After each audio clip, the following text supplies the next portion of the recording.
This is going to be complicated, isn't It it? will be complicated when you do the Well, editing of it, right? this is really Thursday, the 20th, isn't it? However, we made two videos on that same day. So that's what we're doing right now. Doing housekeeping in front of everybody. Editorializing, which is very funny when you get right down to it. Anyway, so I'm supposed to talk about the app, right? The Azimuthal Equidistant Projection, which we've talked about already, but as you know, I repeat things thousands and thousands of times. Can you repeat it again? The thousand and first time? Yes, I will. Anyway, so the it's called Azimuthal Equidistant Projection, the AEP. And we call it for short EP because if you put A in front of aesthetics, then it's pronounced aesthetics. Okay, there it is. There you go. Now that's a cartographer rendering to a certain degree because there's latitude and longitude lines. Okay. So, like some of the cartographer renderings are much more complex than that. They'll get into more, but that's good enough because those latitude lines, you can see how they look like they're even along the way. But like when you drop a rock into a pond, you know the water spins out and they in a circle, and then the latitude lines would be spreading out as it went farther out. So the farther those latitude lines that you're looking at right now will get larger as it spreads out farther into the universe, so to speak. Now the longitude lines, you can see those straight lines that go, they'll go past Antarctica. Now, the Antarctica, which you see the white area, which is a ring of ice around the landmass and water. Now, these are good terms to learn about landmass, water, and ice, because beyond Antarctica, Admiral Byrd had found more landmass. Okay, he went 7,000 miles past the Arctic Circle and found more landmass because he went past it and went past the Antarctica and found more landmass. Now, above New Zealand, you can see in the very top of the picture there, the longitude lines will spread out because you can see the longitude lines already spreading out from the Arctic Circle to Antarctica. And they'll spread out even further past Antarctica. And on the other side of Antarctica, there's more water above it. And then there's more landmass above that too that Admiral Byrd found in, I think, around 1940, somewhere in the early part of the 20th century, maybe 1927, I think. So he found more landmass and then came back to America and reported the landmass he found, but they hushed it up because annexation is very expensive and they already have a mess on their hands internationally with the landmass you're looking there now in terms of coordinating stuff. So they didn't want to bother with more landmass. So they hushed all of that up. But in reality, beyond those longitude lines and on the other side of Antarctica, there's more water and there's more landmass, you see? And that's called the AP, the Azimuthal Equidistant Projection. And where does that all that landmass, water, ice go to? Well, it spirals up to the sun. That goes into Plato's the Platonic paradigm that Plato had in 340 BCE, and he was teaching at his different places back in the day, and he was teaching what was known as the spindle of necessity, which is an appendix 2 of the book The Republic. If you look up the spindle of necessity, and there are some drawings on which are really fascinating, it shows everything spiraling up to the sun. So that means that the sun is really a portal to the fifth dimension, but we have the balls in space. So this app that you see in front of us is very important because that's what the Earth looks like in reality. That's a perfect map of the Earth, and all other maps that they show the side views of the maps are incorrect. So, So this Grantham, particular, yes, go ahead, go so what ahead. you're saying is the concept that we have of the Earth as a globe is incorrect, and No, that it's a spiral. It spirals up to the sun. See, uh it's more a concave than it is a convex sphere. See, you see what I mean? That the sphere concept was in the 15th century, or in that particular time when they changed it to Copernican Ptolemaic theories and created ball in space because they thought it was easier. But Plato had this in. Now, the reason I'm saying this, the Rooseveltian administration in the 1940s was going to this particular logo because it's part of the United Nations logo and their flag now. And why was it? Well, they were trying to get back to the Platonic paradigm because it's more of the truth than what they're showing in balls in space, because they can't really find the balls in space when they go out and travel in space. So this information I'm giving is very crucial for moving forward in our society today, and even getting into the so-called pseudo authorities get on this and understand that that's how you find the other landmass and what have you, by traveling in the longitude lines and latitude lines of the app. So that's why when we talk about you can create your empire, because there's plenty of space to do this, and we're going to create vehicles that can travel very quickly to these other landmass spaces. At my institute called the Omnivergence Institute, we'll be doing the research to do this very soon. And so this map is very crucial from the standpoint that it's just the singular base of the stretching out to these other landmass water ice. There's other EPs out there, thousands and thousands of EPs out there as they spiral up to the sun. Isn't that interesting? I think so. We can Hmm. get back to our picture, right?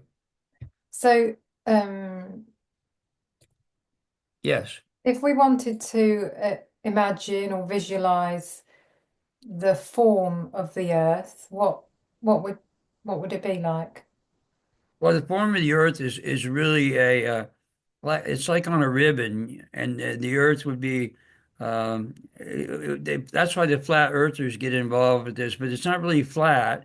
It starts to spiral upwards. It's sort of a little bit of a concaveness to it, but because it's going to spiral up to the, but the Earth would appear to be flat. So that's an apparency, but it's not really flat. That's why they get into this, but they don't have my knowledge about the app. See, they don't, so they get lost in this flat. That's becoming very popular now, this flat Earth society business. Years ago, it had dwindled out just to a few people. I actually knew the gentleman that started the Flat Earth Society about 20 years, maybe 30 years ago. But now it's catching on again, but it's not right. I mean, it's just as bad as the ball in space, and flat Earth is not enough information. Is what it is. It's not accurate. So when they travel out there in space, they're not finding anything, and because they're in the ozone, they're flying up into the where they're really in between the the spindle of necessity, or in between the threads, so to speak. The spindle of necessity by Plato is trying to use an example of the weaver's whorl. The word world, WHORL, is a derivation of the word world. And world means weight at the bottom, means a weight. It's not really a globe. Globe is derived from the word glob, Glob, glob. See? So Hmm. it's in our language. If we pay attention to our language, the derivation is not what we get in the connotations we have now. See, it's all in the language. The language is the problem. Yeah, that's fascinating. The idea of the world as a weight at the Yes. bottom, at the like weighing down at the bottom of this structure that spirals upwards. That's right. Well, the structure is the spindle of necessity, that you have a wooden spindle with a hook on the top. They used to call it the sky hook. The sky hook was Plato's was hook. So what the weaver would do is he would take his thread and spin it around on this wooden peg and then hook it off at the top. But the weight held down his weaver's whirl. It's called weaver's whirl. Okay, and he used to keep his thread on that. And so Plato used that as an example of the way the universe is. And true enough, it was a multiple helical structure. The double helix that they discovered in the early 50s, Watson and Crick got a Nobel Prize for that, is just the idea that it's the Weaver's world. But Plato had it a long time before that.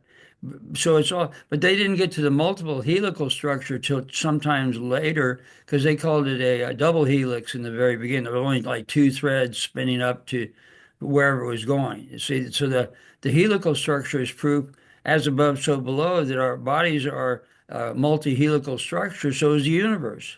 The DNA universe is, our bodies are DNA. The universe is DNA. Pretty simple, right? As above, so below. If we're DNA, the universe is DNA, and it spins up to the sun. The sun's a portal into higher dimensions. Real simple, isn't it? It's Hmm. pretty cool, isn't it? And Yeah. you've heard it here on the Grantham Taylor Hughes Show.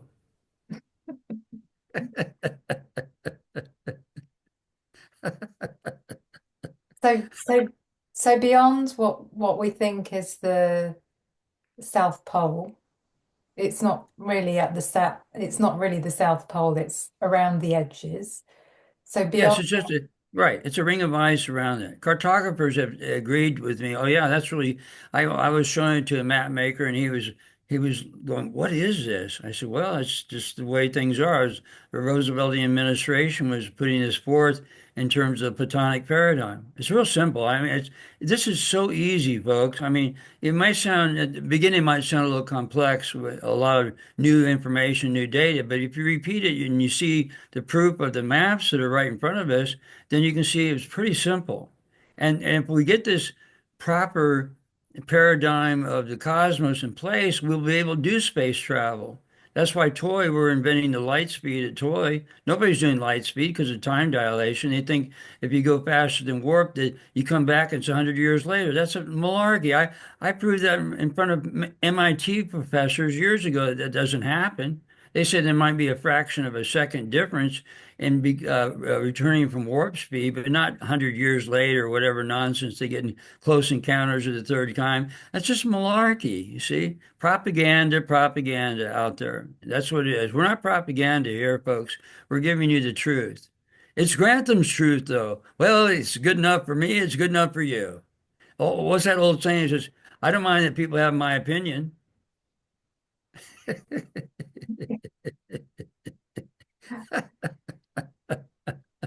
Anyway, it's good stuff and simple, and I prove things with documentation. That's a document that we can show. When you get into documents, you want to point out what's in the document. Well, we showed that map, and it's very important. We've shown the yantra. These are realities. See, they're real substances, they're real instruments. That it's not just a bunch of hot air that I'm portraying and spewing off my hot air. We show documentation and the United Nations logo, folks. I mean, that's credibility, don't you think, Lena? The credibility of the United Nations logo. I mm, think that says it all right there. And that's yeah, what it is. The United Nations logo is the app. yeah. And Well, people, it's there for all of us to see, but people haven't been making the connection. oh, I made this connection about 50 years ago. I was looking at this and I've been talking about it ever since. And then people think it's crazy and stuff. Well, it's not crazy. It's right there. I Mm. mean, it's for all to see. It's not something I've invented. It's always been there. See, so I'm just explaining it. It's like there was a movie, Jose Ferrer was in a Woody Allen movie. It was called Midsummer Night's Sex Comedy. And he says, I didn't create the cosmos. I just explain it. Mhm. But don't you think that it's going to take for the authorities, for the governments to recognize this and to change the way it's put across to people? Otherwise, we're just going to stay with this same concept of globes. Well, I'm the top authority. I'm the Barra Rothschild, the top banker in the world. So I'm the top guy. So they just got to listen to me and pay attention to it and then implement it. We're going to implement it by the videos itself. The power of this video is going to go viral.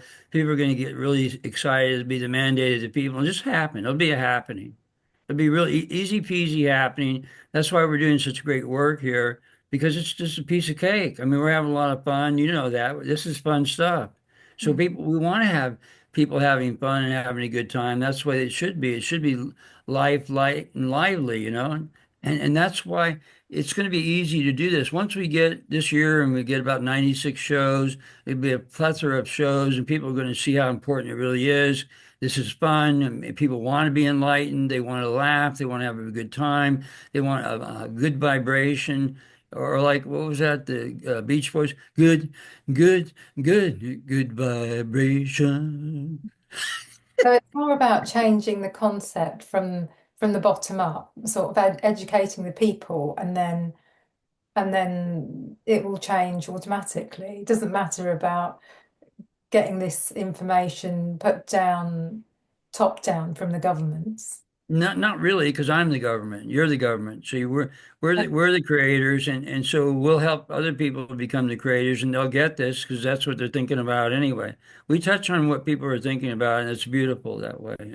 People are beautiful. We love all these people. They're wonderful, and it's easy to do that. It's easy to commend people, and they'll be on board with what we're doing because we're just talking about the things that should be there, and other people aren't talking about them because they just haven't done it. It's real simple. We're doing it now, and that's great. It's a wonderful thing to do, and that's why we're doing it. It's very and critically important to maintain and do what we do, and that will just work its way into the world state of consciousness of anything. Everything's a concept. If we get the right concept out there, and the right concept is each individual, every single person out there deserves to be information. And that's why I was saying one of the interviewers I was having a couple of years ago, they Q&A, somebody said, well, why wouldn't an elite come on and tell us anything? And I said, because you deserve it, because it's really you. You're the elite. Every single individual out there, you guys are extremely important to me and everybody else. I appreciate you. I commend you for your existence because that's your birthright to have it all. That's what your birthright, everybody, is to have everything, have your empire given to you because you did this incredible, I call it the grand compromise of birth, and then you didn't get your food, shelter, and clothing when you were born. Although 10,000 sons of power, my Lama teachers were talking about as a minimum power of the essence of man, you come into this life and then you weren't paid. See, so we're going to pay you. The Yantra is going to pay you. I'm giving you an instrument so you pay yourself. It's great, isn't it? This is easy. Easy peasy stuff. I'm moving around a lot. I was just shifting myself. I was a little bit uncomfortable there. These announcer, they fix the back of their coat. Anyway, it is easy, isn't it? Don't you think, Lena? Wow, 9 minutes a day is easy, isn't it? I'm sorry? 9 minutes a day, looking at the yantra. That's easy. Oh, it is easy, isn't it? But then it's still discipline. You got to do it every day. You see, Hmm. and people say, "Well, I don't have to do it. I'm just going to languid out of the way and not do anything." I said, "Well, not really. There, you have to. That's the Tennyson poem was ours is not the reason why, ours is but to do and die." There's an ancient teacher that actually coined the phrase. The original one was ours is not the reason why, ours is but to do or die. So we have to do something. See, that's what our manifestation, eyes open, exoteric world, we have to do something because we're not God. See, so the proof of the fact that you're here and I'm here proves that we're not the one true God. Okay?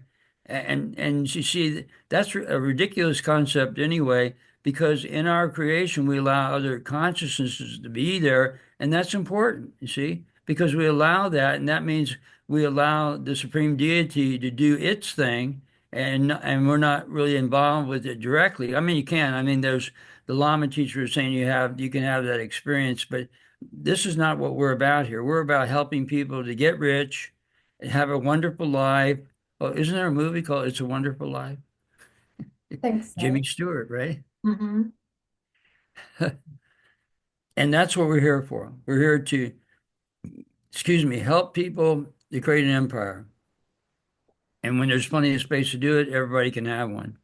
And that's a pretty remarkable statement in itself. There's plenty of space for you to have whatever you want in your world, and you don't have to have any limitations. No limitations on this, folks. Whatever you're thinking about, whatever you want can be yours, and there's plenty of space to do that. Or as Charles Dickens said, everything for everybody, right? So Grantham, so I could potentially travel beyond that circle of ice and find a little island for myself and build a house there. Sure, you can do that. You can put it right next to Bali. I found another piece of, I found an island. I had a friend that bought an island years ago. It's a pretty cool place. Yeah. It had a 50-foot cliff. We used to jump off this 50-foot cliff into the water.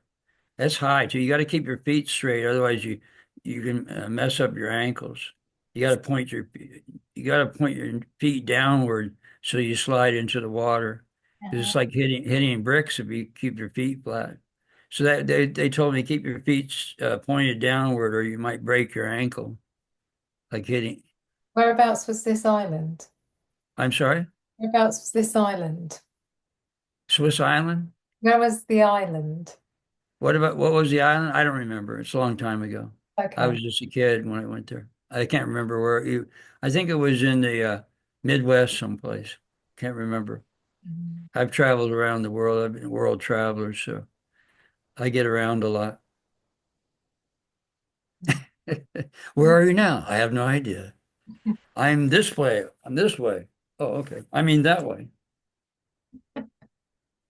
Which direction are you going? Well, what direction is it? If you walk in a hammock, like if you know a hammock between two trees, right? If you stand in a hammock and it'll go down to the ground, the hammock will stretch down to the ground. If you take a step forward, you're still in the middle, right? It doesn't go anywhere. If you take a step forward, you're not in the dead center anymore. Well, yeah, but you're in the same place because it's bending downwards. See, it's not really a direction. It's still you're still in the middle, even if you took a step forward. I don't follow. Oh, you don't? Well, it's okay. It's a good analogy if you have a hammock. I have hammocks. I put hammocks up between trees all the time. Anyway, so the idea is you're always in the middle anyway, because you're a viewpoint. You're a singular viewpoint that's always in the middle. No matter where you go exoterically in the world today, moving around, you're still a viewpoint from Mm. the inside. You see? So that doesn't change and never will change. And some of the religions think that the essence of man is eternal. I have a tendency to agree with that. But then what do you do with that? Well, I'm not doing anything with it because I'm talking about exoterism, which is the outside here and what we were talking about today. Yeah, you wanted to get in there, go ahead. Yeah, I was just going to say, I do agree with what you said, though. Wherever we go in the world, we always have to take ourselves with us. That's right. Well said. Well, that's it. See, it's still a viewpoint.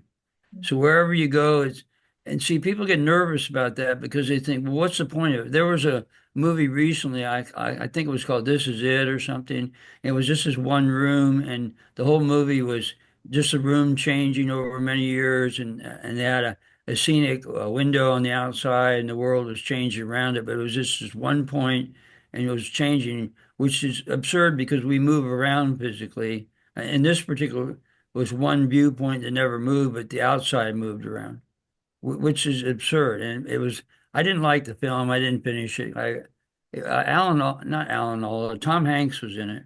I can't remember the woman that was in it, but it was Tom Hanks and someone else. It was recent too.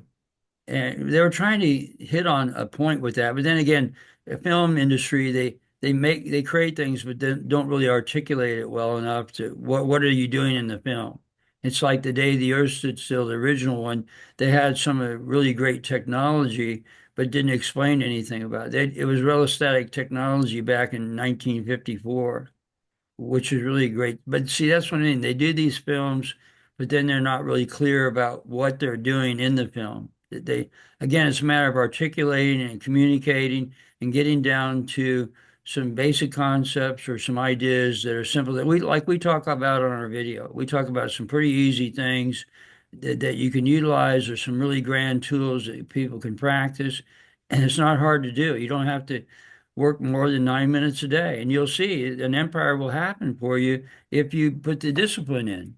And then that becomes the issue about actually doing it. They've even said that people that don't believe the yantra works will still work if you do it. See what I mean? If you do the 9 minutes, even if you don't agree with it, it will happen. Why? Well, because nothing comes back, no practice comes back to you void. Anything you do in the world has a cause and effect to it. See, that's the third law of thermodynamics, which I don't agree in thermodynamics. I call it light dynamics, so I'll call it the third law of light dynamics is the cause and effect. For every action, there's equal and opposite reaction. So anything that you do will not come back to you void. There'll be an effect of what you do. And so if you do the discipline every day, you'll see how things will work in your life.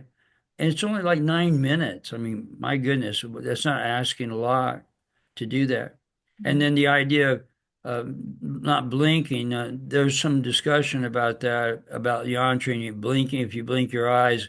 But my opinion is when you blink your eyes, it's a refresh rate on the sun plane. You close your eyes and your energy immediately goes to that portal on the inside.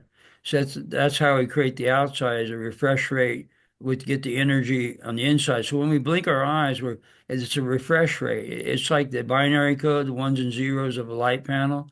The computers are just flickering lights. We're flickering light too, because when we blink our eyes, you see, because we eventually will blink our eyes or even sleep. We'll close our eyes and we sleep and rest, and that's a refresh rate to make our outer world, to create our outer world. These things are really easy, by the way. This is nothing complex because we do it all the time. I just wanted to go back, Grantham, and ask about the homogeneous light that you were saying that some people may see when they're looking at the yantra, but people might not see that, especially to begin with. But that's still okay, isn't it? They can just observe the bindu for 9 minutes, and Yeah, that's still doing everything that you talked about, that you're still going to get right. results. Right. The idea of looking at the Bindu, which is really homogeneous light because it's white in the middle, right? Is when you're looking at that, you expand that homogeneous light by looking at the Bindu. That's a practice too. There's a lot of ways you can look at that. And in terms of the example of that is that because there's not really much on the yantra other than selling the yantras in the East now, I'm probably the international expert on yantra viewing, and the practice is 9 minute viewing. And what you want to do when you're looking at the Bindu, there's a, remember we talked about divergence, convergence. There'll be a tendency for the Bindu to equivocate, like shake a little bit. If you see a solid bindu, like a solid white circle and the black border around it, that's a good, powerful view because that means you're drawing everything to you very quickly. When it starts to quiver a little bit, that's because your natural state is divergency. Remember, we talked about you have two eyes. So the natural state of our world is to see two bindus. See, so it's trying to separate. It will try to separate. So if you get a solid bindu, that's drawing things very quickly to you, very fast. So it's good to get a solid bindu. If you can't get a solid bindu, just hang in there and stay with it because it might be quivering just a little bit. These are nuances that when you do the practice, you'll see what I'm talking about. So out of that practice, when it does do this quivering and it may separate the two bindus, what happens is that in the middle, I call it the health diamond, diamond of health. In the middle, you'll see a white diamond. See, there's three levels of this. I was wanting to go into this a little bit, but it gets just the bindu itself is good enough. Like the first 9 minutes, don't do a separation of it. Stay with the singular solid bindu in the first 9 minutes. Anything outside of that, a lot of people want to do extra because they don't think it's enough time. So that's why you have affirmations and all that business. But remember, I said once you after the 9 minutes, now you can insult the yantra Mm. because the yantra is, as a mirror already knows everything. But you can go ahead and insult me because people are not confident that 9 minutes is not enough. So they want to do more. They want to do affirmations. I have $1 million. I have $1 million. I have a million. Yeah, they want to do all that business and stuff or chanting to it and whatever. But do that outside the 9 minutes. You can do whatever you want, but the minimum of 9 minute viewing by just observing it and try to get a solid bindu if you can without a quivering of it. You know what I was thinking would be great, Grantham, is if viewers could send in like test or in the comments section if they could write some testimonials or feedback on their practice with the yantra, it'd be interesting. Oh yeah, it'd be very interesting because it would be great. I have no problem with that. Q&A is cool. Commentary is cool. Yeah. Yeah, it's a So good idea. so if viewers want to ask you questions, they can put it in the comments section and then we can talk about any questions that come in. Yeah. Sure, but the feedback is okay. I don't need feedback, but people can give commentary. It's okay because I can go on until I fall asleep. because I'm really good at that. And people should be trained in that ability to pass out, don't gas out. Gassing out means you run out of things to say, and you won't run out of things to say once you make your own connection and give space enough just to pass out. He's going to fall asleep now. He's been talking for the last 8 hours nonstop, and he got tired and fell asleep. Okay. Well, on that note, Grantham, should we call it a day? Yes, Should we can call it a day. we? Thanks everybody for being here. Thanks, Lena. You're the best. No matter what they say about you in the funny papers. Thank you, Grantham, and thank you everyone for watching. And please share, like, and subscribe. Okay, bye bye.